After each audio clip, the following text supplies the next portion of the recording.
What's going on, guys, and welcome to episode 509 of AskGSM here today for Wednesday, August 30th, 2023. I am Graham GSM Matthews. Hope you guys are doing well and having a great week so far.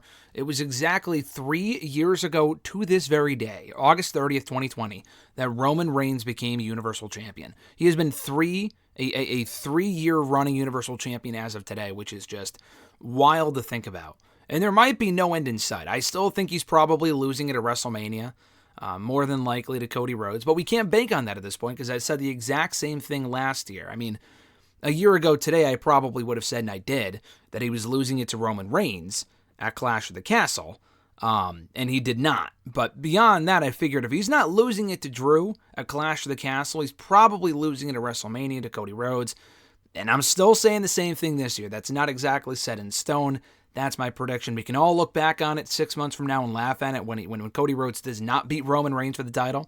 But still, it's been a crazy 3 years. It's been a crazy last week in the world of wrestling. Since we last recorded, we've lost Terry Funk, Bob Barker, and above all, Bray Wyatt at the age of 36. We'll get into here today. I'll have a lot more to say about Bray and WrestleRant Radio tomorrow, a full-on tribute, remembering Bray. I will discuss my favorite moments and matches of Bray here on the show today, as well as on WrestleRant Radio tomorrow alongside RJ, so keep an ear out for that. Dropping tomorrow on all the usual podcast platforms. But we have a lot of questions to get to on today's episode. Let's get into them. You can send in a question to the show by tweeting me on the Twitter machine at WrestleRant with the hashtag AskGSM. Find me on Facebook as well, facebook.com/Graham.GSM.Matthews. Drop a comment on the post I usually put up on Tuesday nights, if not on the wall itself. And last but certainly not least, drop your question down below in the comment section on this very video. I'll include your question in next week's edition. Getting right into it here, Micah does it from YouTube. The first question was, did AEW All In live up to the hype? And they announced they will be doing a second event next year. Will you be attending? The first part of the question, I think it did live up to the hype. It wasn't a massively storyline-driven show. And I said this going into the pay-per-view. I felt like Tony, the build was better for this show than it was for other AEW events in the last couple of months. Double or Nothing, the pay-per-view build sucked. I mean, they really started putting together the matches for that show like a week or two in advance, which was embarrassing. Among other events they've done, they had more time to build this one, and they started building up the show about a month ago. They waited a little bit longer than I would have, but they still put together a pretty great card, and it delivered. It was a very fun time. It was a historical show.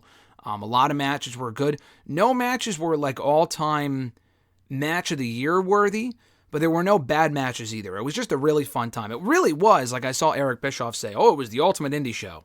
I mean, it was, but there were also a lot of storyline-driven things as well. It was different than All In that All In was not a storyline-driven show because it featured all these different companies. That was more about just the companies working together to put on a super show in front of 10,000 people.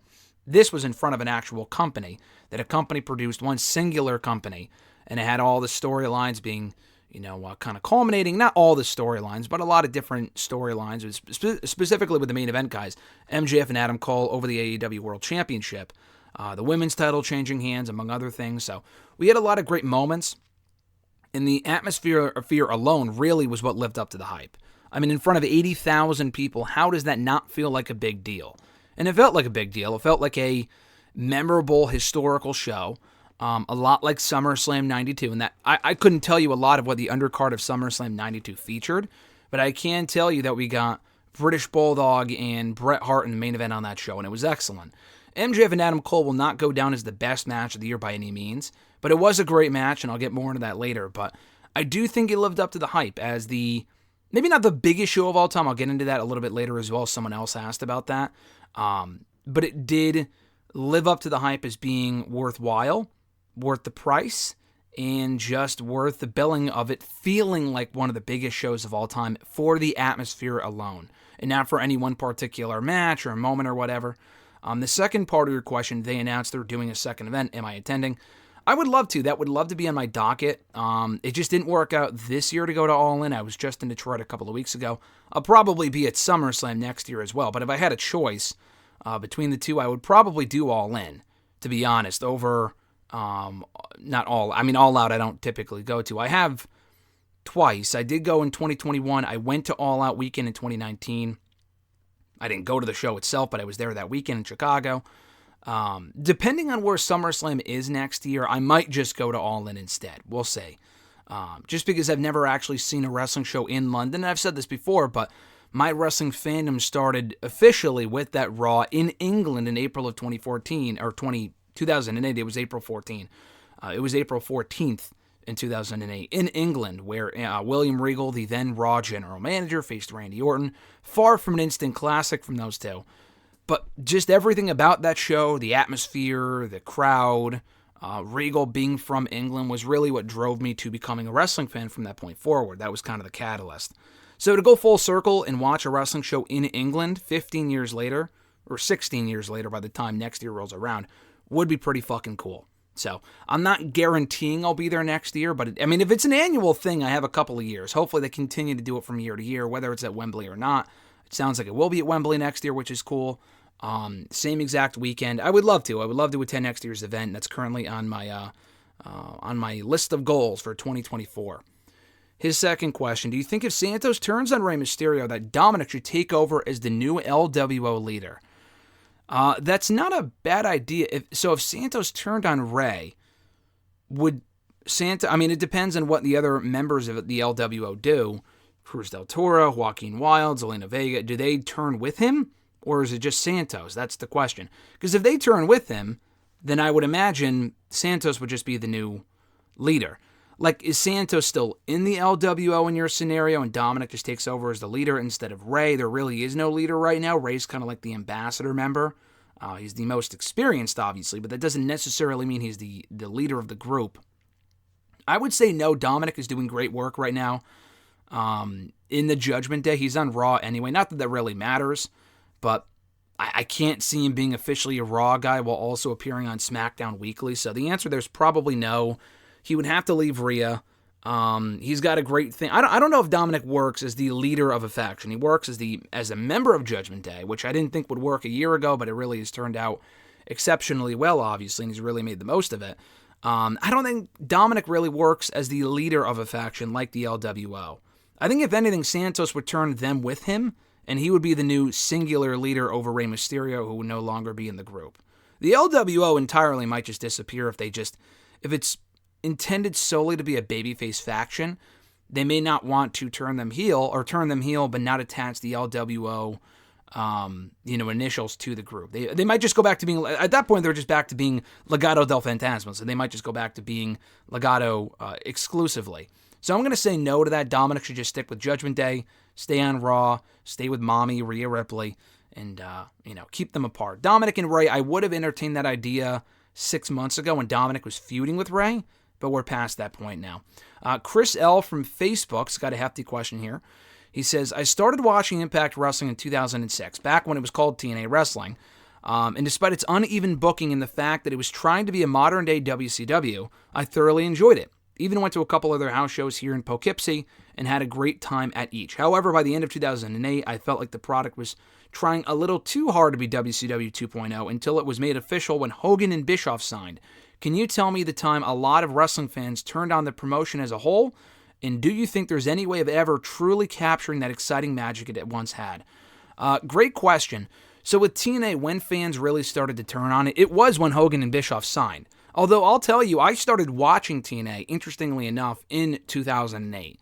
And I've followed the product ever since, obviously. I fell off for about a year. I was moving at that point. I didn't have DVR, so I couldn't record the show, couldn't find the shows online. So from the summer of 2009 through the summer of 2010, I didn't really watch Impact much at all. But I got back into it when I got DVR back and I moved into a house that had DVR by late 2010. I watched the show weekly again. At the time, I enjoyed it looking back on it. I mean, they had a lot of stars on that roster, and it did have its moments. There were some good shows back then, but it was largely a mess. From the Jeff Hardy shit, Hogan dominating the show, it wasn't great. Bischoff being all over the show, even Aces and fucking H, which was terrible. That was a couple of years later. Impact really turned around for me in 2012 and 2013. They were having great years at that point. By 2014, 2015, 2016, the shows weren't great, but it's not like people were just actively shitting on it. People were just not watching TNA anymore. People just did not give a fuck about TNA. So it wasn't like people turned on them at that point. The company was just in the toilet. So I would say 2013, 2014, 2015. But again, by that point, no one even gave a shit about the promotion. The turning point was when you said when Hogan and Bischoff signed. I would say probably 2010. is when I wasn't watching in 02 through 08. I started watching in 08, but I wasn't watching for those peak years of what you mentioned, 06, 07. So I can't really compare the identity of what Impact used to be up until 08 and compare it to what it became in 2010, but it just was far from the same show. Like when they were bringing in Scott Hall and Kevin Nash, who was already there anyway, but like trying to reform the NWO and doing that with Immortal, it was just fucking awful. Even with some of the stuff they were doing, like the Orlando Jordan crap, he's not from WCW obviously, but what they were trying with him was just weird. Not that you can't have a bi character on the show, but like the shit they were trying to pull there with like the fucking caution tape was just fucking beyond weird. That was stupid. Among many other things, they were doing some really odd things around that point, characters that did not work, bringing back wrestlers that had no business wrestling in 2010. They were doing an ECW reunion show for no apparent fucking reason. They had a whole ECW faction. It was bad. It was pretty bad.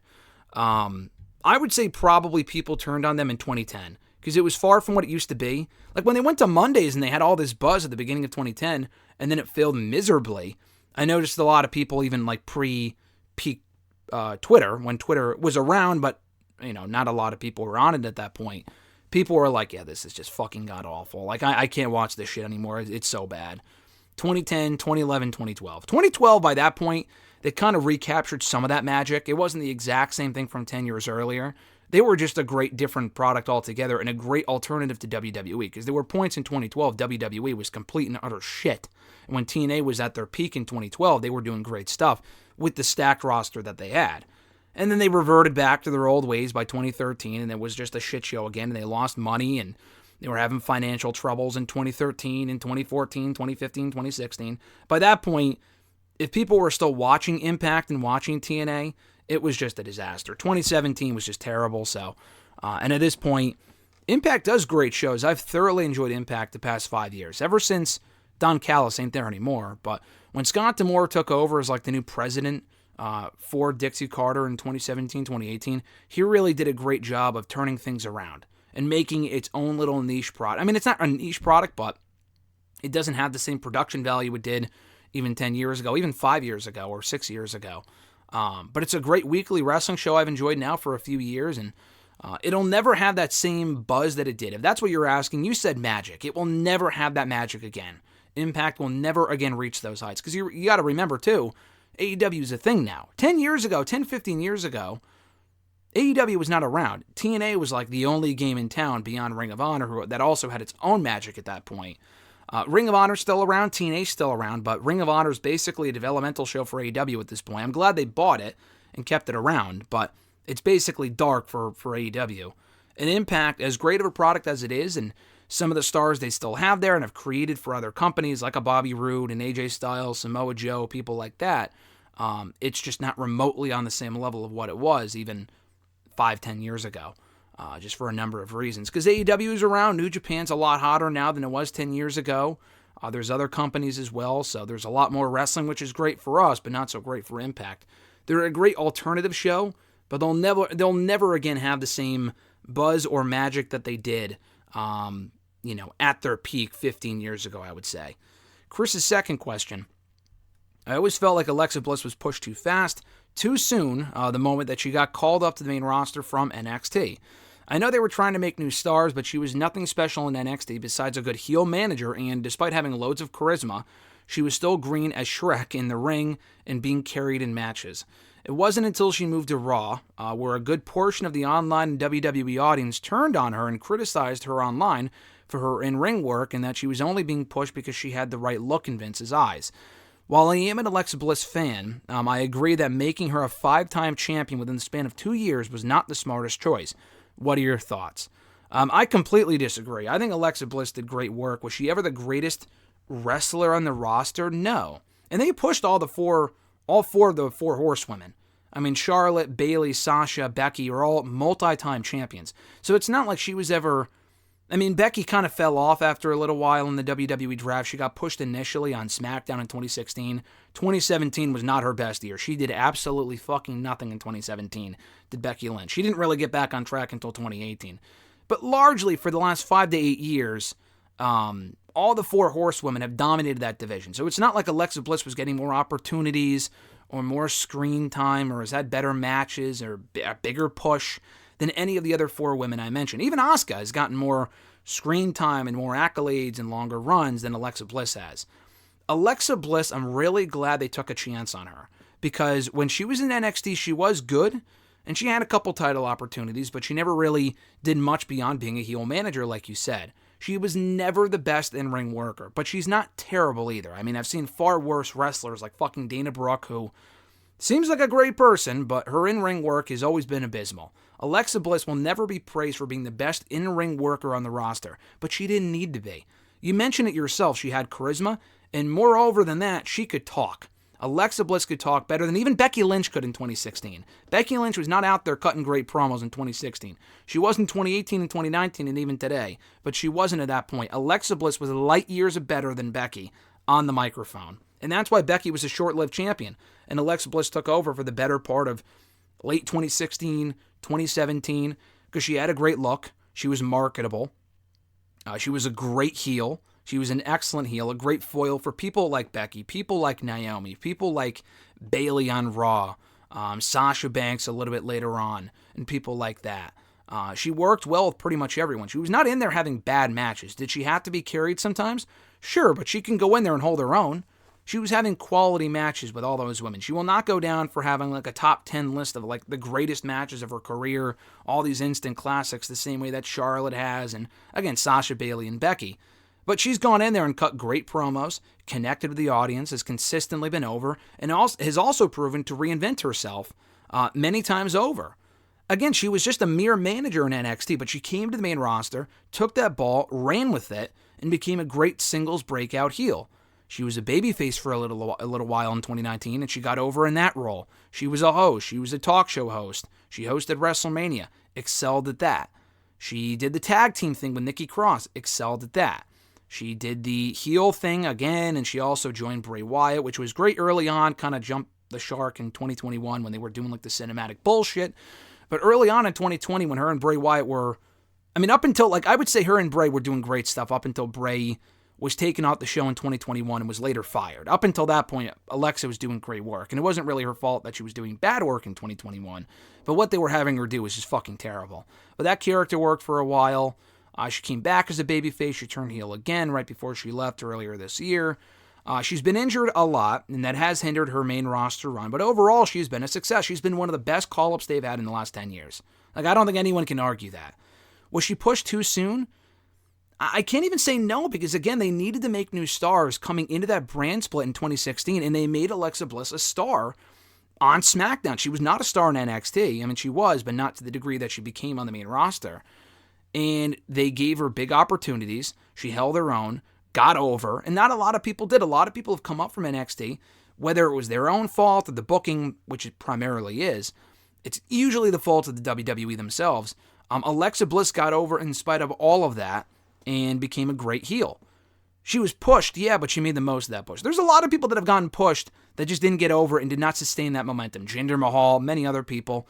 Alexa Bliss was one of those people that took the push they gave her, made the most of it, and was able to maintain that momentum and became a household name in that division.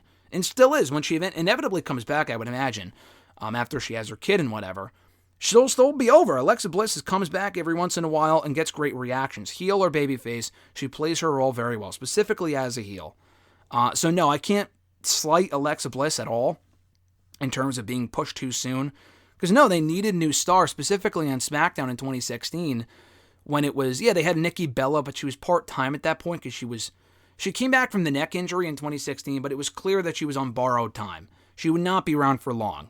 And even Nikki Bella had a great SmackDown run in late 2016, early 2017. But she was not going to have another championship run. She just couldn't, manage that with her neck and whatever. But they needed more, stars. They had Becky Lynch kind of carrying the division for a while. Naomi was getting over, and she ended up winning the championship, thankfully. But and unfortunately, never again did Naomi become champion in WWE beyond 2017. But they needed a real heel for that show, for Becky to work with. And I think they just thought that Alexa would be built up for Becky to lose to her, and that would be it. And then maybe Eva Marie would be Becky for the championship, which thankfully did not work out. But no, she ended up coming into her own as a great singles heel and became champion and held on to that championship for a number of months, even going to Raw and having success there for, again, over 2 years. Now, there did reach a point in 2018, 2019 when she was constantly around getting championship runs, and people were like, we're ready for something new. But she hasn't been a singles champion in over 5 years. Again, a lot of that was due to the fact that she got hurt, she's been taking time off, they have nothing for her to do, stuff like that. She was doing more character stuff than having matches and whatever.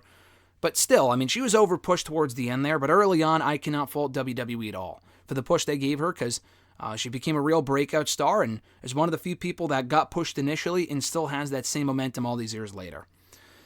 My apologies for the long question, but it was my long answer, but it was a great question. His third question here: after watching that abortion at SummerSlam with Shayna Baszler and Ronda Rousey, the Brawl for All and the WWE/NXT Underground stuff, is it safe to say that pro wrestling promoters need to stop at the shoot fighting gimmicks? I am someone who likes realism in his wrestling, but only enough where it doesn't destroy the illusion of the sport. Are you okay with work shoot matches, or do you feel some promoters promote the matches not understanding how the idea works? I think some ideas work and some ideas do not. The Brawl for All was fucking terrible, obviously. That's one of the worst ideas the company has ever come up with and run with and done, obviously. The Ronda and Shayna match I liked, but it did not get over because they were trying, it was like an MMA match, basically. It was basically an MMA fight in the ring. And it didn't really feel like a match. So that's my difference, I think. Brawl for All was just a terrible idea because that was 1,000% shoot for the most part. Maybe 90% shoot. And it was just bad. The NXT Underground stuff they did recently, maybe it just worked on a smaller scale, but I thought what they did recently with Eddie Thorpe and Damon Kemp was actually pretty cool. It had no ring ropes. It felt more like a match, and I think with Shayna and Ronda, it could have worked under a couple different circumstances. First of all, neither of them were really baby faces or the heel. The great video package they did to promote that match right before SummerSlam were excellent, but my biggest issue with the program was, who's the babyface here? Who is the crowd rooting for? And that became apparent come the show, and I was there in that arena. I could tell you from firsthand experience, no one gave a fuck about either of them. Ronda got booed towards the end there, but it wasn't like Shayna was this great breakout babyface. She wasn't. She wasn't this likable character. People only really cheered for her because they didn't like Ronda Rousey. And they were doing all this submission MMA stuff, which, again, I liked. I thought it was a cool match, but it does not connect with the majority of the audience. It was definitely a different worked match than what we got from Eddie Thorpe and Damon Kemp in NXT.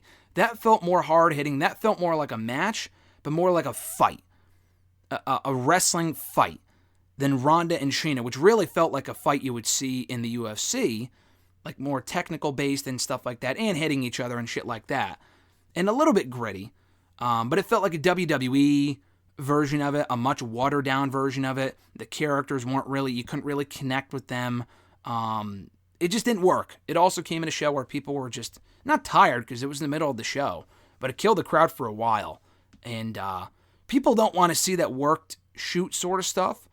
But then again, the NXT Underground stuff worked because I think it was more hard-hitting and it was in a smaller environment. I don't know if the NXT Underground stuff works on the main roster in front of 10,000 people. It felt cool because NXT 2.0, 3.0, whatever the fuck you want to call it, isn't underground, by any means at this point, but it is a smaller arena, and it kind of has that vibe to it more than an episode of Raw or SmackDown or SummerSlam does. So I don't know if that main roster underground stuff works. When they initially did it 3 years ago during COVID, that wasn't in front of 10,000 people. That was in front of no one. It was a cool concept, but at the same time, it was like they had the strippers walking around. They had Shane McMahon running the thing. It was fucking terrible. That was dumb. The coolest that whole concept came off was when Bobby Lashley went in there and started wrecking people. That was when it was cool, and they abandoned the concept soon after. More of what we saw in NXT, less of what we got with Shane and Ronda. I feel like that would have worked better as a fight pit type match. That, to me, like if you do that like an MMA kind of match, but in WWE, then I think it could work. In a cage, maybe. The cage thing, you're kind of blending the two styles. They really tried strictly to have an MMA fight in a wrestling ring, and that just didn't work. I also think the Lions Den match was also quite cool as well, with Ken Shamrock back in the day in WWE. And again, I don't think that was in front of like an arena like what WWE did with Shayna and Ronda. That was like a tape, that was taped separately on the side, I believe, right? That wasn't like done, or one of them was on the stage, I don't remember, but it really is a circumstance by circumstance thing, and not a case where every single shoot fight in WWE doesn't work. The circumstances specifically for Ronda and Shayna just made it a failure by all means, even though it wasn't a terrible match by any means either.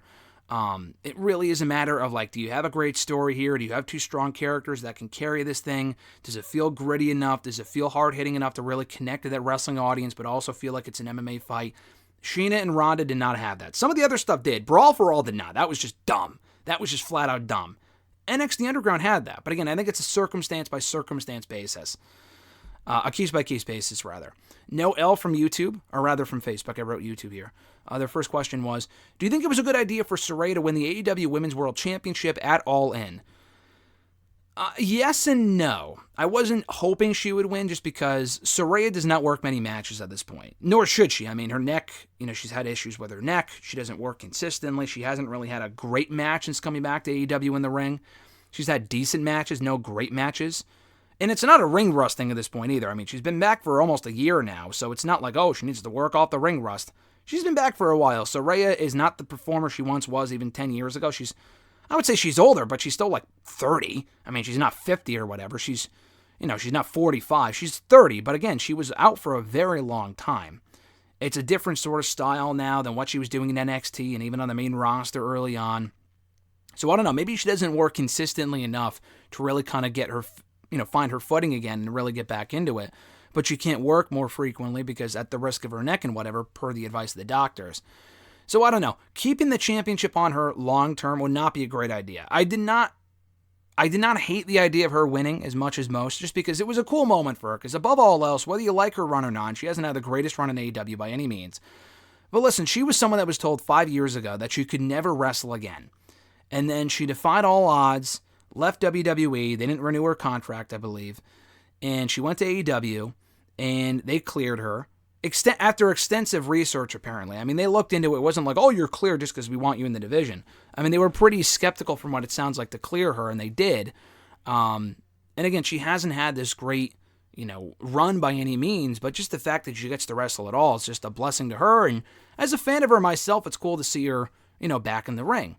To have that moment 5 years after retiring in Wembley Stadium, one of the biggest wrestling shows of all time, get that reaction, have that entrance, which I thought was fucking cool with Queen and whatever, was the best part about it, is a really special thing. Do I need to see her have a long run? No, I mean, she could lose it as quickly as Sunday, back to Toni Storm or Shida or Britt Baker or someone else. I honestly expect that. It feels like the title's playing a game of hot potato between Jamie Hayter and then Toni and then Shida, Saraya, and then whoever she loses it to next. But I can't complain too much because it was a great moment. And some of these shows are about the moments. They're not about the runs, and it wasn't a great... I mean, that sounds disgusting. It's not about, like, what comes after sometimes, and the championships, and, we're looking forward here. It should be a lot of the time, but for what they did on Sunday, I can't fault them for that, because I got a great reaction. It meant a lot to her. It meant a lot to a lot of the fans of hers, and people that have seen her journey and whatnot, people that have seen her movie. If she loses it soon, I also won't complain. I don't like the fact, again, like I said, that the championship has bounced around from person to person the last couple of months. But for that moment alone, I can't complain too much. So we'll see where it goes. If she's champion for like 6 months, that might be an issue. Because again, if she's not working consistently, and she hasn't had the best matches so far, she probably won't have a great run as champion. But if she loses it shortly, and they put her back in chase mode, and maybe make her a babyface again, it might work. But we'll see. Next question comes from also Noel. What would be your top 5 Bray Wyatt moments of all time, and would you say he was this generation's Mick Foley? Good question. As far as the Mick Foley thing, I'll answer that part of the question first. He is and he's not. I mean, I honestly think of Bray Wyatt as his own individual. You could say that about anyone, and they all say, oh, I'm not the next whatever, I'm the first whatever. I agree with that. There are certain people that feel like the next, John Cena, for example, is not Stone Cold, he's not The Rock, but he did feel like this generation's guy, if that makes sense. He did feel like Stone Cold in the sense where he was the guy for many years. And same thing with The Rock and Hulk Hogan and people like that. With Bray Wyatt, in a lot of ways to me, he's like this generation's Undertaker and Mick Foley. And that he had that supernatural feel to him, but he could also change up the character. He was beloved, he was hated. He had that creepy feel to him that Mankind did. He wasn't like the underdog that Mick Foley was. I see a lot of Sami Zayn and Kevin Owens, or Mick Foley and Kevin Owens and Sami Zayn as well. So he's not like this generation's Mick Foley. And Mick Foley was, the difference with Mick Foley is that he had success across a lot of different promotions over the course of his career and was known as being a hardcore wrestler, elevating other people. Bray Wyatt never really elevated anyone. I mean, he got Luke Harper and Eric Rowan on the map as part of the Wyatt family, same thing with Braun Strowman. And Braun went on to win a world championship. Brody and Eric Rowan did not. But, they had a great group and whatever. He had a lot. I feel like he feels more like Taker in the sense of the supernatural stuff than he does Mick Foley. Because again, Mick Foley, when I think of Mick Foley, I think of the underdog stuff that he was doing towards the end of his WWE run in the early 2000s. And again, having success in WCW and ECW. Bray Wyatt was in WWE his entire, again, career. He was there for his entire career. Had a lot of success in WWE, doing a lot of different characters like Mick Foley. But again, Mick Foley was he put a lot of people over. Not that Wyatt didn't. Not that Wyatt should have by any means, but, he can and should. But Mick Foley was like a lot older when he was in WWE. Bray Wyatt was just in the process of being built up, and he was booked terribly at certain points. You can't really say, Mick Foley was handled so poorly in WWE. The guy was consistently a main eventer from the time he showed up, from the time he retired multiple times in WWE. Bray Wyatt doesn't have that same feeling, so he's the first and only Bray Wyatt, but he does have elements of Mick Foley in his character. He reminded me a lot of Undertaker in certain ways, so I could see those comparisons. As far as my top 5 Bray Wyatt moments of all time, I'll give you 10.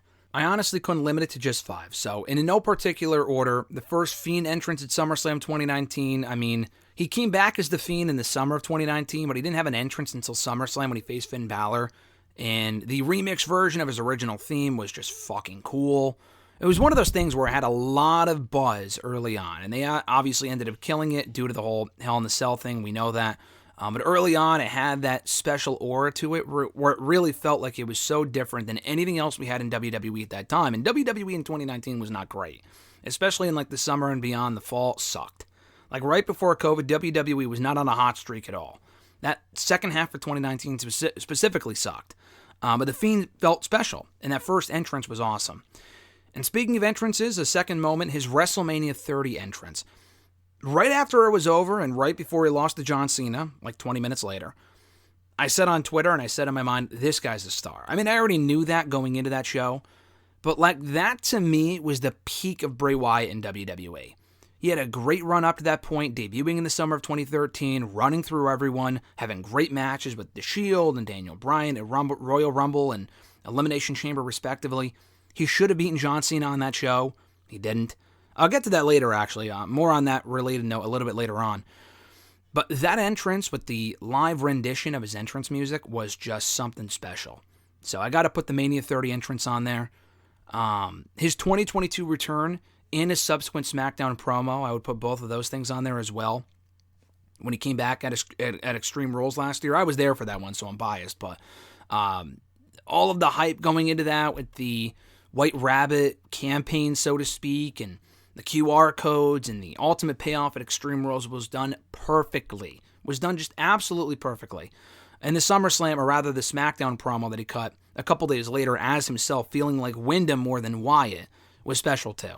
So I kind of combine those two moments, the 2022 return at Extreme Rules and the promo on SmackDown. That would be my third. My fourth, everyone shares this. This is such an overshared moment, but it is so fucking cool. My fourth moment, when he teamed with Roman Reigns on Raw in April of 2016, our first real taste of babyface Bray Wyatt. He did end up turning face 2 years later in 2018, but they actually first turned him face in 2016 coming out of WrestleMania 32. He basically got buried by The Rock in Mania 32. The eater of Hot Pockets, that's so clever. The subsequent Raw, he came out and confronted the League of Nations. And that was kind of the beginning of the end of League of Nations. Wyatt family felt like babyfaces. Not full-on, full-fledged, like kissing babies babyfaces, but they were presented as fan favorites for the first time in their entire run together. And it was special. And I think a couple members got hurt. I think Eric Rowan might have gotten hurt, or Luke Harper got hurt, or whatever. So they were only down to a couple of members, but Bray teamed with Roman Reigns on Raw that one time against League of Nations. I think it was the following week, actually.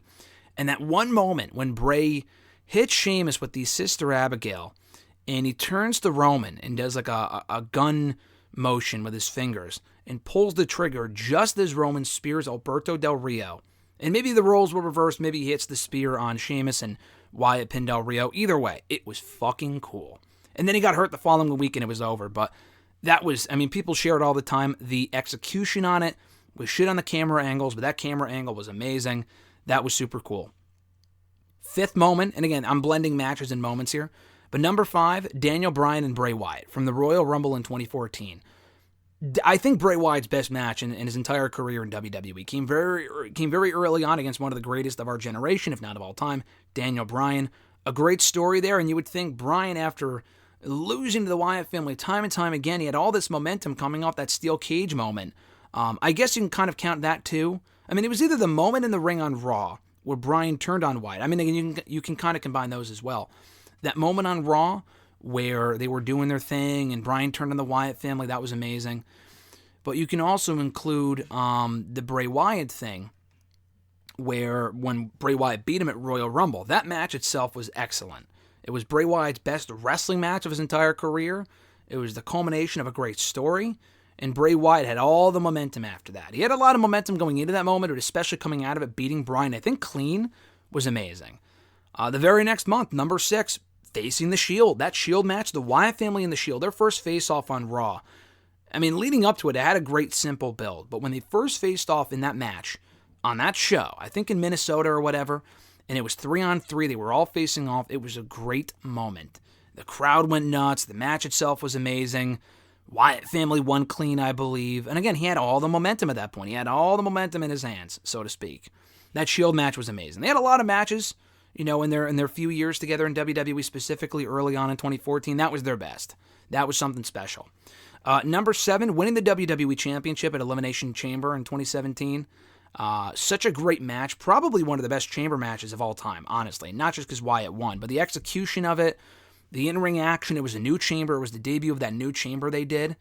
They may have had another chamber match on that show, where they also used that same new chamber, but it felt safer, but it still looked really cool. And Wyatt pinning, I think he beat John Cena clean inside the chamber. I could be wrong. Maybe AJ pinned Cena, but I'm pretty sure Bray Wyatt pinned John Cena and AJ Styles to win the championship. That was another peak of his career before losing the championship a month later to Randy Orton Mania, which was terrible. The match sucked.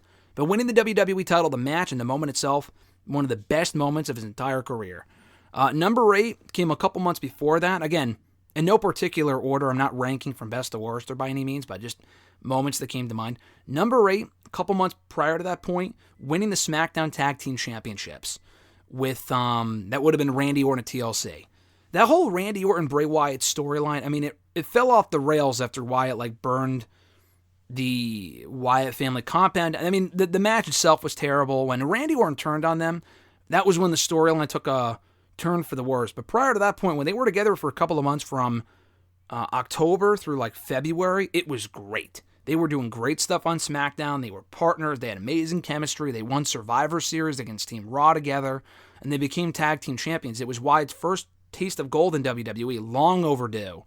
And they had the Freebird role going on there with Bray Wyatt, Luke Harper, and Randy Orton. That whole thing was great. Number 9, Ultimate Deletion with Matt Hardy. Their team wasn't what it could have been. They weren't doing the vignettes, and they weren't doing the character stuff that I was hoping they would when they became a tag team in 2018. They won the tag titles, and it was cool, but their run was kind of short-lived. The best thing they did together, though, and the feud early on also wasn't great, the best thing they did together was the Ultimate Deletion. I still love that match, the shenanigans. It wasn't what the final deletion was in TNA, but it was still pretty close. It was a great match, and just a lot of fun. And then the last thing, Firefly Funhouse, another cinematic match, so to speak, him and John Cena at WrestleMania 36. Right at the beginning of COVID. I honestly think they benefited from the circumstances. Had they gone in there and had a regular match at WrestleMania 36, a lot like they did at WrestleMania 30 6 years earlier, I don't think it really would have been that much better than the Mania 30 match. Cena and Wyatt just never had great chemistry. They just didn't. But they went in there and created something so different, and along with the Boneyard match, it was just so fucking cool. They had a lot of great callbacks and references, and the way it was all laid out was just so different. Cena was a team player. He committed to that thing and made it great. Wyatt made it great. It was their creation. That was a lot of fun. So those are my top 10 favorite Bray Wyatt matches and moments. I'll go into them more in detail on WrestleRant Radio tomorrow. I couldn't just settle for just 5. For as many booking failures as the guy had, through no fault of his own when WWE would make him lose time and time again, he did have a lot of great moments and matches throughout his career that should not go forgotten. And my thoughts, again, I've said this before, but thoughts, condolences, prayers of the Wyndham family through this terrible tragedy and time. Just a awful, awful situation. But, I love the tributes they've done for him in the last couple of days on Raw, SmackDown, NXT. All the love he's been shown on social media, just beautiful stuff. At Reborn Again, John Ritland from the Twitter machine, and on YouTube at Real Honesty with John Ritland. Check out his content, does great work. His first question was, so this stuff at All In involving CM Punk, Jack Perry, and whoever, if even a fraction of it is true, isn't it more of an indicator that Tony Khan, has lost control of his company? Yes, most definitely. I mean, Punk is not blameless in this situation at all. And I honestly think at this point they might just need to get rid of him. I mean, we all said that a year ago. A lot of people said that a year ago. And I love having him around. I think he does great work. Punk's been a big part of Collision. And the fact it's been a lot of fun to tune into. He feels like a must-see performer to me personally. And a lot of other people as well. I'm not the only one that feels that way. That being said, though, if he continues to bring more negativity and strife to this division than good and positive vibes, then it might be time to cut ties. Specifically, I think this could have been handled and not been as big of an issue if Tony Khan had stepped in from day fucking 1, even before Brawl Out last year. I'm talking when him and Punk first had issues in early 2022. This has been going on for almost a year and a fucking half. Where Hangman cut that promo and Punk went out there with the receipt, so to speak, and all this other dumb shit. Punk has been really dramatic and flying off the handle. He has a lot of anger issues, it seems like. And I love Punk, but it's true. From all these different things that you read. I don't think it's completely a conspiracy theory against Punk. But Tony Khan wants to be friends with all these people. He's got to step in and do boss things and let them go. And not let everyone go, but obviously either let Punk go, step in. We've heard that they're suspended, and that's fine. But again, if he comes back and the shit starts up again, there's already been multiple incidents since Punk's been back a couple of months ago. He's only been back 2 months, and already we have a handful of issues backstage with him and Jack Perry. The Miro thing apparently was a joke, okay? But like the Nemeth thing, the Christopher Daniels thing, the Page comments, stuff like that, it's just stupid. It's just dumb. It was always bound to blow up in his face, and it honestly happened a little bit sooner than I thought, and now he's left with an all-out pay-per-view in Chicago without CM Punk, and people are not going to be happy.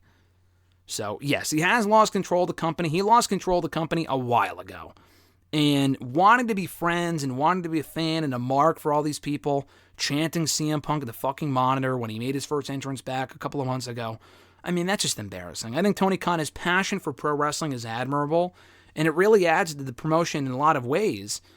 That at a certain point, you can't be friends with these people, and you need to step in and do something about it. Punk chewing him out, I mean, that was the side of the story that we heard. Maybe Tony Khan chewed him out as well, but it seems like he's just a pushover for Punk, and Punk just kind of yelled at him, told him he wanted to quit, and then walked out, and then Tony Khan ain't gonna doing anything about it. He probably just stood there and took it. I mean, I don't know, I wasn't there, but it sounded like from how the story played out and how it was written and how it was told, it sounded like Punk just kind of went off on him, and that was it. There wasn't really an argument. It was just kind of Punk, belittling Tony Khan, the fucking president of the company, the boss, and then walking out. I mean, would that ever happen with him and Vince or him and Triple H? Probably not. I mean, Punk going off on Triple H in that little meeting they had 10 years ago, it's not like he just completely went off on him and then walked out. No, he made a couple comments that Triple H didn't respond to, according to Punk. But it did not play out that same way at all. I mean, Tony Khan is just an absolute pushover, and he hasn't done anything about this. If this was WWE, this would have been, not to compare the two, but it's true. If this had gone down this exact same way 6 months ago, even a year and a half ago, WWE would have put an end to it. Either fired someone involved or punished them for longer, not just keeping them on separate shows just because they don't get along. I mean, you got to do more than that. They either all have to sit down and get over it, or they just have a fight and I don't know. They have to find some way to settle this than what they've done already, because it clearly is not solved, and it would have been squashed a long time ago if Tony Khan stepped in and did big boy things and put his big boy pants on and fucking squashed this from the get-go, instead of letting it get to this point, to the point where it's just a cancer spreading throughout the locker room, and it doesn't appear to be ending anytime soon. His second question, as we enter the fall season, could you see WWE dialing back their efforts for their weekly programming because of the NFL, NBA seasons? I mean, I could. I mean, they've done that before where it feels like in the past. They didn't do this last year when Triple H took over, and Triple H seemed to be the head of the creative and whatever. The product was still a lot of fun to follow compared to your typical WWE television. SmackDown was still great at that point, for the most part, overall over on Friday nights. But, you know, in years past, they would just roll over and die. They would know that football would be beating them in the ratings, in NBA and whatever, and their ratings would go down. And instead of putting their best foot forward with strong content, they would just roll over and die. I mean, there were multiple falls from like 2011, 2012, 2013, where the content was just fucking terrible. 2014, where it felt like they weren't even trying. After such a hot summer, they would just die down and go back to just these periods where there's nothing exciting going on. I hope this year is different. Last year felt different. Not that they were doing amazing work last fall, but it's not like they just rolled over and were like, oh, the ratings are in the toilet, let's just not put any effort in. Could they do that? Yeah, I don't think they will. They've been on a hot streak this year. I've actually really enjoyed the WWE product overall in 2023, specifically their pay-per-views. But Raw and SmackDown have not been awful. They haven't been always great, but they've largely been solid and they've largely been good, at least in my opinion. If you don't agree, that's fine, but I would hope and don't think and don't expect that to change just because football and NBA, the basketball are coming back. It could, but I'm hoping that it won't. I'm hoping that will not be the case this year. And his third question, non-wrestling related, but so Blue Beetle did not do all that well at the box office. Is it a sign of superhero fatigue or just a lack of fan interest? I honestly don't really think it's a sign of superhero fatigue at all. People have been saying that for years now, and yet No Way Home, one of the biggest movies of all time. You know, Into the Spider-Verse, Across the Spider-Verse, two of the biggest movies of all time. Guardians of the Galaxy did a shit ton of money, almost $1 billion. I don't think it's a superhero fatigue movie, or a superhero fatigue problem with the movies. I think it's more of an issue with lack of fan interest in the matches. It's a movie question. The movies just not being great. I mean, I saw The Flash. The Flash I actually thoroughly enjoyed, but I'm not surprised it didn't do well. I mean, the whole Ezra Miller issue and everything else going on with him and DC right now. DC is just so wildly inconsistent. They'll put out like this great movie, and then the next movie will just be fucking awful. Marvel, not all of Marvel's movies have been great in the last couple of years. Like The Eternals sucked, but a lot of their other movies have just not been overly great, but it's not like they're terrible. I mean, they're largely more consistent than DC. DC will have a great movie, and then a movie that's just flat out terrible. Blue Beetle wasn't bad. I actually just saw Blue Beetle the other day on National Cinema Day for $4, and after All In wrapped up. And it was a good movie. I liked it. Will it break the bank? No, but I think it made more money than people thought. And it also didn't just have any star power in it at all. And Blue Beetle isn't like the Batman. It's not the Joker. It's not an established Marvel property. Did it really need its own movie? I don't think so. I mean, that could have just worked as a TV show or something, I would think, or put it on Max or whatever. I mean, it was a lack of fan interest. They didn't have a lot of buzz going into it. It's coming at a time where they couldn't do promotion for it due to the strike. People kind of forgot about it. I wasn't even really looking forward to it when I first saw the posters 6 months ago, just because I don't really know anything about Blue Beetle. I love George Lopez. He was a great part of the movie, and I enjoyed the film, but it wasn't something where it felt like you needed to see it. There's just so many superhero movies at this point, too, where I would rather spend my money and my time going to watch Guardians a few times or Across the Spider-Verse than I would Blue Beetle or The Flash, which I've seen all of these movies. I saw Shazam 2 as well. Quantumania was an example from Marvel that just wasn't a must-see movie at all. It was an enjoyable movie. I liked it, but it wasn't a movie where if you didn't see it, you really missed all that much. There's a lot of superhero movies, so part of it is fatigue, I guess, but it's also just a lack of, like, if it was such a great movie, I think people would have gone out and watched it. Blue Beetle was good. I did enjoy it, as an origin film. But it's not a movie where it's like, oh, it's the one sole superhero movie this year. We have to go see it. It's not. Like 5 or 6 other ones already came out this year. Go watch those instead. So that is part of it. But if the movie was like a banger, then it would have done better. But it did probably what people expected it to, because it was a good movie that did good results. It wasn't a great movie. If it was a great movie, I would think it would have done better. Unless it was just the strike fucked everything up. And again, it got no hype, and it was such a great movie, and it got didn't have the same success as Guardians or Across the Spider-Verse because, they didn't have a chance to promote it. I mean, that wasn't the case. That was part of the case, but it also just wasn't a must-see film. It was good, and it didn't have a lot of star power. It was good, And apparently, from what I understand, it did good at the box office, so it did what it was probably always going to do regardless. At Iwagu91, their first question was, do you think that Gunther versus Chad Gable should main event Raw this Monday? 1,000%. I mean, if it's not going to be the pay-per-view, I'm disappointed it's not on pay-per-view because they would have no commercials on pay-per-view. But they already have a tight 6 matches for Payback, I think, including the Grayson Waller effect on top of all that. So they wouldn't get a lot of time. They'll probably get more time on Raw like they did the last time. They got a bunch of time last time they faced off of the championship a week ago. I would give them the main event. They gave Becky and Zoe the main event on Monday. There's not something in the Raw contract with USA that says that the Judgment Day has to main event every week, or Rollins and Rhodes and Owens and Zayn. It can be Gunther and Gable. Gunther's main evented a lot of SmackDowns with Nakamura, Ricochet, I think, for the championship, among other people.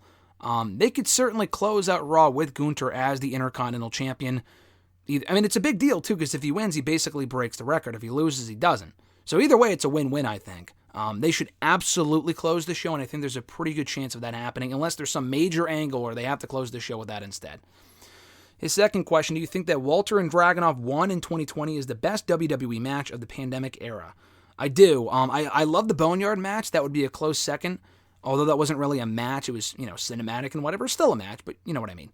I think I even said when we did our year in review awards for WrestleRant Radio a couple of years ago, I think I even said that Dragunov and Walter was the match of the year. May not have gotten the same love as the Boneyard match because it happened on NXT UK, which not a lot of people were watching at that point, and really ever. But if you saw it, you knew how great it was. And I think it honestly was enhanced by the fact there were no fans.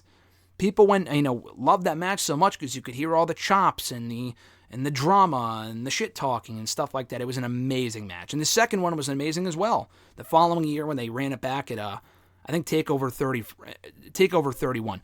Not in front of a packed building. It was at the Performance Center, which is where they are now, obviously. In front of limited fans. But still, that got the reaction it deserved. That first one was special, and I would definitely say that was the best match of the WWE pandemic era by a wide margin. Although, like I said, the Boneyard match comes close. The third question from @Ubago91, do you think that Judgment Day will turn on Damian Priest and add JD McDonough to the group at Payback if they lose to Owens and Zayn? No, I think if Damian and Finn lose, which they probably will, that's my prediction, I don't think we get that split on Sunday. They really like stretching this out. So I could see more tension with Priest and Balor. And then maybe Priest. I don't think they're going to turn on Priest. I think Priest is going to leave on his own. They already kicked out Edge. I don't think they kick out another person. I think Priest will. Maybe they'll attempt to kick him out, but maybe he'll end up leaving on his own. And then he can feud with Finn Balor at the next pay-per-view. I could certainly see that happening. And then JD maybe gets added soon after. I don't think that's going to happen on Payback, but it would be a bigger stage for it to happen. They'll probably save that for Raw or soon after. But it might be inevitable. I guess we'll soon see. At noob_n_code TV, their first question from Twitter was, your thoughts on All In and your what was your best favorite match and your least favorite match on the show? Like I said earlier, I thought All In was a great show, a lot of fun overall. Best match? It's hard to say because like I said earlier, it didn't really feel like they had one standout match of the year contender on that event. That being said, probably FTR and the Bucks. Joe and Punk, I'd have to go back and watch. I missed most of it, unfortunately. I mean, I watched the match, but I was driving, so it was hard to watch it consistently. I had it on my phone. I have to go back and watch the whole thing from bell to bell. My favorite, the best match was probably MJF and Cole. It was overbooked and had shenanigans, but it kind of had to, just given the story they're trying to tell with those two. It was the most invested in the match I was all night, and I thought it played out perfectly, and the match was great. The crowd was into it, had a big fight feel. I got to go MJF and Cole. Even though I thought their first match actually was a little bit better from an in-ring standpoint, but their match on this show had a lot more drama and, unpredictability, what's going to happen, blah, blah, blah. So I actually thought that was the best match of the night beyond the in-ring stuff, actually. The worst match, and again, I said there wasn't really a match of the year contender on there. There also were no matches that were bad either. And usually these AEW pay-per-views have at least one or two piss-poor matches. This show didn't. There wasn't a bad match in the entire show. The weakest match was I thought the women's match was good, so I'm not going to say the women's match. Probably House of Black versus the Acclaimed and Billy Gunn. It wasn't a bad match, but I just didn't give a fuck. Because they also knew the Acclaimed and Billy Gunn were winning. Billy Gunn kicking out of the Black Mass kick was just stupid. I didn't like that. It played out predictably. The crowd was into it. They popped and whatever. I just didn't love the match because I just didn't really care about the story, so probably that one.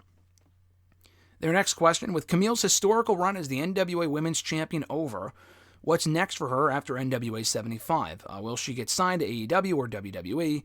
Also, what's next for Natalia Markova? Will she continue to go after the NWA Women's Championship, or will she get signed to WWE or AEW? You love asking about Natalia Markova. They're both very good. Camille's really coming to her own as a performer. She was extremely limited a couple years ago when she had her first match back in 2020.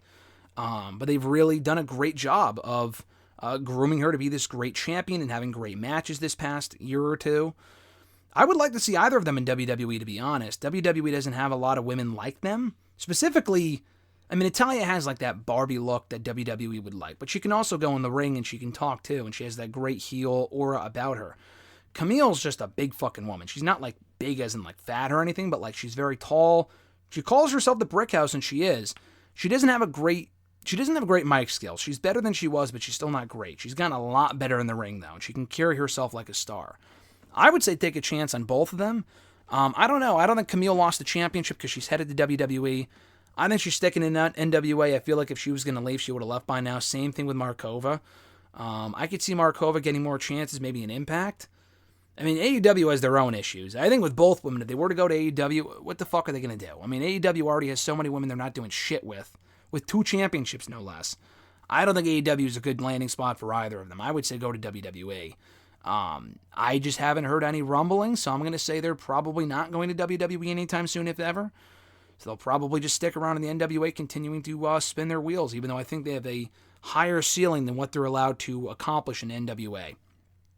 His third question, your thoughts on the whole All In fiasco that occurred over the weekend. I know that All In is the most important day for AEW, but once again it got overshadowed by CM Punk and his backstage drama. When will Tony Khan step up and say enough is enough? I already answered this earlier, but like you said, I think that was what really made it worse. They have their biggest show of all time on Sunday.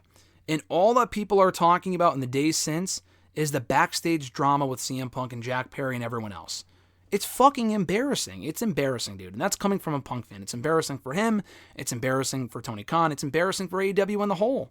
And that's all people are going to talk about, which is why they probably have to cut ties with CM Punk. If this is going to keep happening, and Tony Khan ain't going to fucking step in and do shit about it. He probably should have stepped in a year ago and said, hey, Punk, you embarrassed our company at that scrum. You're gone. Yeah, he was suspended, but he was also fucking hurt that entire time, too. What did he fucking do? The Elite were suspended, but they were only gone for like 2 months, and that was part of the investigation. They couldn't be around when that was going on, blah, blah, blah, blah, blah. I don't know if Tony Khan's going to step in. If he's going to step in, he's got to let CM Punk go, because this has gotten to a point where it's just completely fucking ridiculous. Completely ridiculous. And he's a mark. I mean, if he's gonna act like a mark, he's probably not gonna do shit. And we're all marks, I get that, but he's got to step in, put his big boy pants on, like I said earlier, and act like a fucking boss. It is very embarrassing that their biggest show of all time was overshadowed by this bullshit. As a fan of the company and fan of everyone involved here, it's sad to see. It's such a shame that it's gotten to this point where all anyone can talk about when it comes to AEW is this crap. MJF and Coleman, how do you think they feel? They're specifically MJF. They're going in there and doing great stuff with their storyline and really getting people invested in that shit. And again, all people can talk about is CM Punk and the nonsense behind the scenes. And it's not even just Punk's fault. There's a lot of people at fault here. Perry for acting like a fucking child. Tony Khan for not doing shit about it. I mean, it's embarrassing. It's very bad. At BillMeister88, can you see John Cena being the one to end Gunther's reign as Intercontinental Champion with the announcement of him being on the next 7 SmackDowns? That Intercontinental Championship belt is something he's never won. So could we see Gunther's time up and Cena's time now? Micah asked me about that a week or 2 ago. Could I see it? It's possible. I don't think it will happen. Gunther's on Raw. That hasn't stopped them before. I know Micah said that in the comments a couple of weeks ago. I mean, Cena's on SmackDown specifically. Gunther has only really been on Raw. Some people have gone back and forth. He has been an exclusively Raw guy. And SmackDown's already got the United States Championship. I think if anything, he would go after the U.S. Championship, but Rey Mysterio is the champion. I mean, they already went after the U.S. Championship earlier this year, and he didn't win that. So, I don't think that's going to happen. I don't know if Gunther ties the record on Friday or if he breaks the record on Friday. I'm pretty sure he breaks the record on Friday. So if he's already broken the record, there's no real drama with Cena being the one to like, oh, is he going to break the record or not? I mean, it would be cool if he tied the record that day. No real purpose of doing it after he breaks the record. But it would be a first-time ever match. I know he teased the match with Gunther by putting a picture of Gunther on his IG. I mean, he does that shit all the time. He posts pictures of people on his Instagram constantly, and very rarely does it actually amount to, oh, I'm going to face this person soon on the show. Very rarely has that happened. It happened with AJ Styles back in 2016, but he also put pictures up of, Jay Lethal and random ass other people, so I don't think that's going to happen. But yeah, no, it would be cool if we got a Gunther Cena match. That's one of the matches I'd be interested in seeing. I just don't think it's going to happen. I think it's more likely Cena does something with someone that's already on SmackDown, because if not, why not do the Raw stuff? Why not work Raw matches as well? Why not work Raw shows? So I'm going to say probably not. But it would be cool if he chased the Intercontinental Championship, because like you said, it's the one championship he never won, and by not winning it, he's never been a Triple Crown champion. So it would have been interesting if they had done that. If they gave him the championship briefly, or he made a run for it and told that story, but it doesn't seem like they're headed in that direction. His second question, I was at All In, and I have to say, for someone who's not the biggest AEW fan, they did put on a decent show. However, do you agree with Tony and MJF that it was the biggest event ever? I don't agree, he says. And also your thoughts on the overall show, excluding the Punk Perry issue. I already talked about the overall show, but was it the biggest event ever? No. Did it? I mean, literally was it? Yes, because it was the highest attended paid. So I know the WCW thing, the Collision in Korea show or whatever, that technically is the highest attended wrestling event of all time, but they were forced to be there and it wasn't paid attendance, so that doesn't count. Highest paid attendance by all measures was All In. So it was the biggest event in wrestling history by that metric. Did it feel like the biggest wrestling event of all time? No, it did not. It felt like a big show. Did it feel like the biggest ever? No. Will it go down as the biggest ever? Like in terms of how it felt and how it changed things? No, it won't. Mania 3 will go down as probably the biggest event ever in terms of, the amount of people that were there, supposedly, but also in terms of the milestone match between Hulk Hogan and Andre the Giant.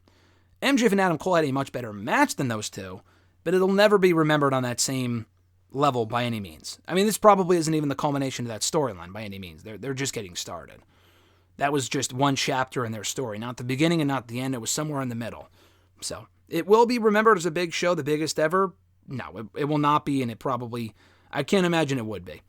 Their next question, I was a huge fan of Bray Wyatt, so I would be remiss to not ask what your favorite Bray Wyatt memories and moments were, and your thoughts on the tributes WWE's done over their 3 shows. I already talked about my favorite Bray Wyatt, moments and stuff like that. My favorite would probably be seeing him come back at Extreme Rules. You asked me my favorite Bray Wyatt moment, probably the one when he came back at Extreme Rules, because I was there for it, and we drove like 4 hours just to fucking be there for that alone. I mean, Extreme Rules was a fun show, but we didn't go, just to see the show. We went because Bray Wyatt was probably coming back, and he did, and it was awesome, and it was well worth it. I would not drive that far typically for just a random pay-per-view, but I did for that show, and it was worth it. But my thoughts on the tributes they've done, it was beautiful. I mean, among the best they've ever done on Raw, SmackDown, and NXT, playing the old music, the fireflies from the crowd, the lights off, the rocking chair, the lantern at the end of SmackDown, touching, beautiful, emotional, heart-wrenching, everything you could possibly imagine. They nailed it. And he deserves that treatment and so much more. So I thought they did an amazing job. At E13A, last couple of questions here. Do you think the real AEW World Championship will continue to exist alongside the regular AEW Championship? No. If Punk's not around, that gets dropped. I mean, why would they even have it? The whole point that Punk is carrying it around was the fact that he was never beaten for the World Championship. He had to vacate it due to suspension and injury. So they just give it to Ricky Starks? I mean, that makes no sense. So, no. If Punk's gone, or Punk's... I mean, if he comes back, if he's not completely done, then he will come back with it. But if he's done, which I'm not confident that he is, we have to read more into the situation and find out more. If he's done, then the championship goes bye-bye. They're not keeping that around. It would make no sense for it to be, kept around anyway. His second question, do you think 2013 marked the end of Super Cena? Last year in which he had a world championship match at WrestleMania, last time he main evented WrestleMania, and the first time in a decade that Cena lost decisively to someone that wasn't already a bona fide top star. That being Daniel Bryan at SummerSlam 2013.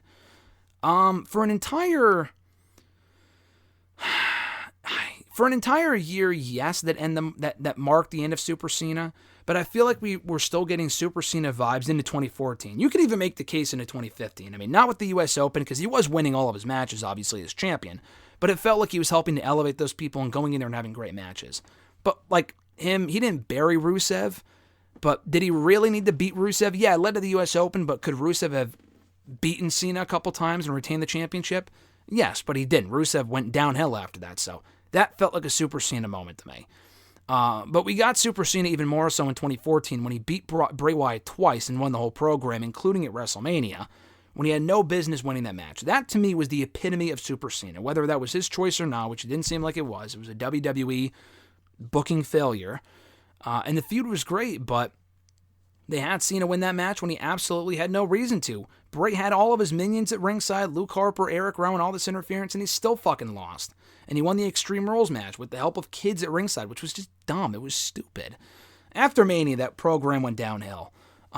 Bray did not benefit at all in the end of it. He was actually worse off after it was over. And him losing at WrestleMania did a lot of damage that was hard to get back, if they ever really got it back to begin with. So, I know he went on to lose to Brock Lesnar at SummerSlam. He did win the championship back in Money in the Bank, again, very briefly, just to lose it to Brock Lesnar at SummerSlam.